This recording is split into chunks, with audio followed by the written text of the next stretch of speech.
In this video, I'll be showing you how to do every single CP on Square-1. Quick note before this video starts, you can do every single CP from any different alignment on Square-1. For example, you can do every CP from this alignment, this alignment, this alignment, or even this alignment. Every single one of those would work for CP for Square-1. One thing to remember for this trick though, is that whenever you want to do this, whenever you have to do like a U move or something like that, you always want to be consistent with your alignments. So if the layer started a bit tilted like this, you should do a U move in a way that it ends tilted as well. However, if the angle alignment is like this and you're doing U or U prime moves, make sure that it stays in that alignment. So if it stays aligned with the layer here, it should end like that as well. So knowing different alignments is pretty cool because if you do different alignments to align the blocks during CP, you get free edges solved during EP. So yeah, that's why it's pretty useful to know the trick of the alignments, but for the rest of this video, I will be using this alignment with it aligned with the left slice because it's a bit easier.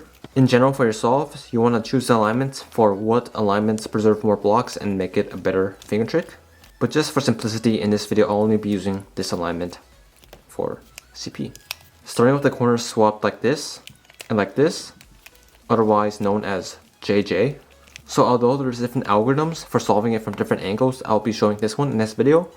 So hold the corners that are solved in the back here, and then the unsolved corners here in front. And the way you organize this is that you have two opposite corners here, like this, and two opposite corners here like this. And then on the right side, left side, there's no opposite corners, and in the back it's just solved corners. From here, here's the algorithm I do.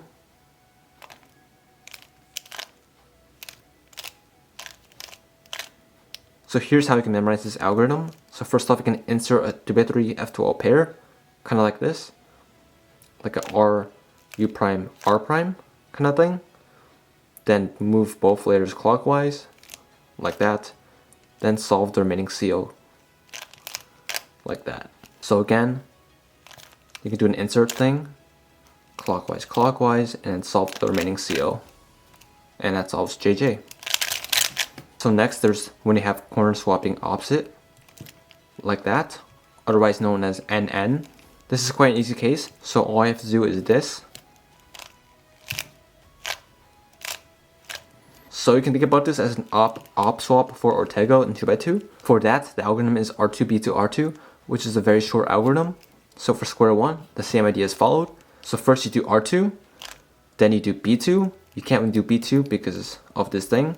So you misalign both layers, then do a B2. Then you realign the layers and then do R2. Next, there's an opposite swap for the corners on top, adjacent swap on bottom, otherwise known as NJ. Of course, for the N perm, it doesn't matter which orientation you have it in, but for the J perm, make sure you have the solved corners on left, and then the opposite corner things on the right. So what you do here is pretty simple. The algo goes like this.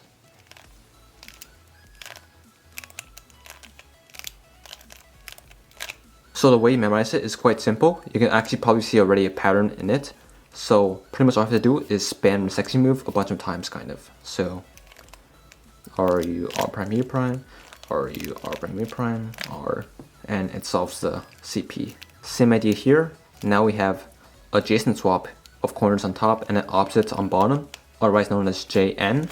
For this case, same idea. You can have the solved corners here on left, opposite corners here on right. Bottom layer, it doesn't matter because it's N perm, so it could be done from any angle. So here, the algo goes like this.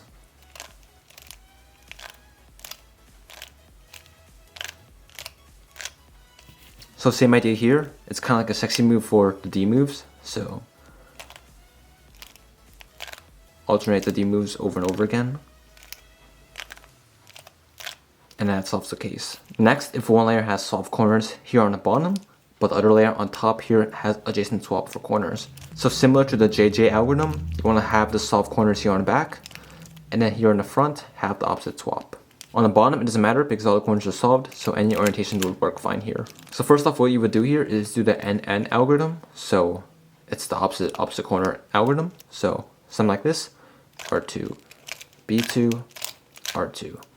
Then finish it off with the JN algorithm, or the adjacent corners and then opposite corners algorithm. So this goes like this.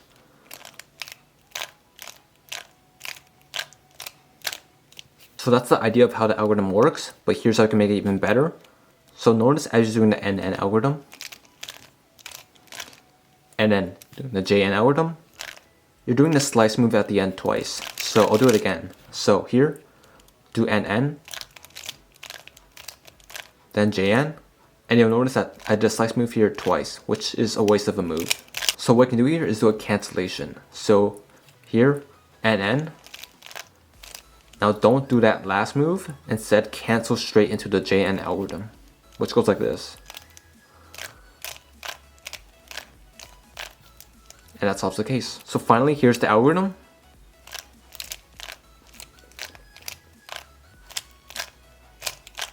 So you want to think about it as doing a NN algorithm, canceling it into a JN algorithm. And that should make the algorithm pretty easy to memorize. Now we have the solve corners on top and then a J-perm or the adjacent corner swap on bottom. So again, we have the solve corners here in the back and then the opposites here in the front. Same idea here. First do NN. Then we're left with NJ. Now with cancellations, it should look something like this. Don't do that last slice or the last U move, go straight into the JN. So at the end, the algorithm should look like this.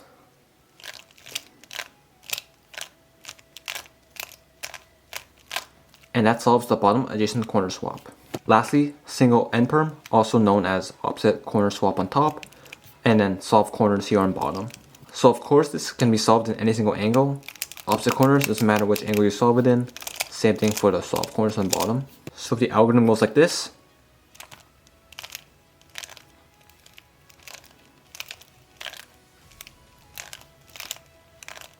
So again, you'll see a pattern here that's pretty simple.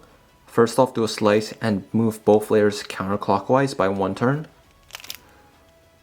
Slice back and move the top layer clockwise. Now repeat it again. Slice, move both layers counterclockwise. Slice again, do the top layer clockwise. Do it one more time. Slice, move both layers counterclockwise. Then slice, and that solves the end perm CP. So one more time, you're repeating the same thing pretty much over and over again. Slice, both counterclockwise, clockwise for top layer only. Both counterclockwise, top layer clockwise only. Do that one more time and that solves the opposite corner swap. Now for the bottom corner swap. So the top corners are all solved, but now we have the bottom corners that have to be swapped like that. Same idea is done in this algorithm. So here it is first.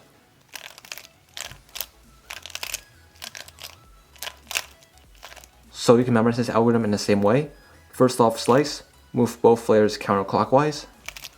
Slice back, move only the bottom layer clockwise. Slice, move both layers counterclockwise. Slice, move only the bottom layer clockwise. Slice, move both layers counterclockwise. Then slice back, then you're done with the corner swap. So I'll show this one more time. First off, slice, move both layers counterclockwise. Slice, move only the bottom layer clockwise. Repeat that one more time. And then repeat it one more time again. And then we're done. So that's it for the CP tutorial. So the cases are actually quite easy to memorize. Some of them are a bit annoying, but it should be pretty fine. So yeah, hopefully this video was helpful and thanks for watching.